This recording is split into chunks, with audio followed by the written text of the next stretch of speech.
All right, guys, we'll go over our inverted row. Now, if you're at a gym, you can do this in the squat rack with a barbell across the rack. If you have a pair of parallettes at home, awesome. And at the end of the video, I'm going to show you a way you can kind of hack something at home if you don't have this apparatus just yet.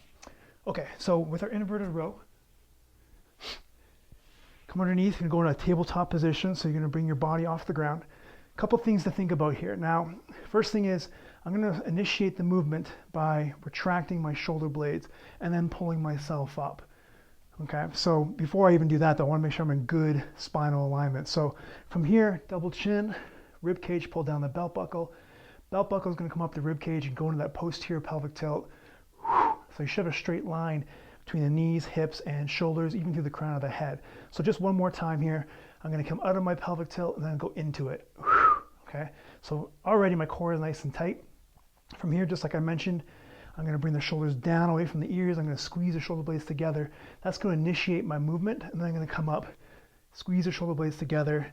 And ideally, what I want here is my forearms to be perpendicular to my body, and then back down.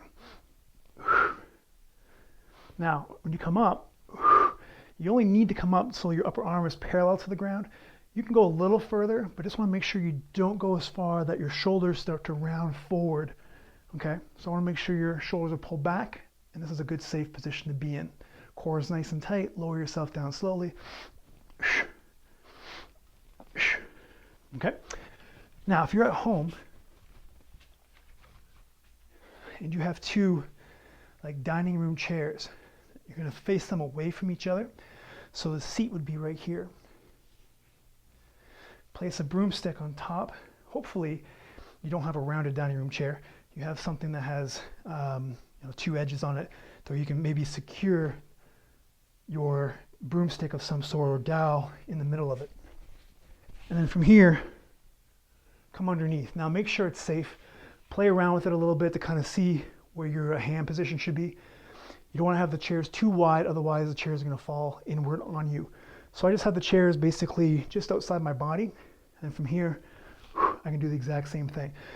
Now with this, with the bar being in this position, it's really easy to round those shoulders. So again, you got to focus on squeezing those shoulder blades just to about there, and then back down. Guys, that's your inverted row.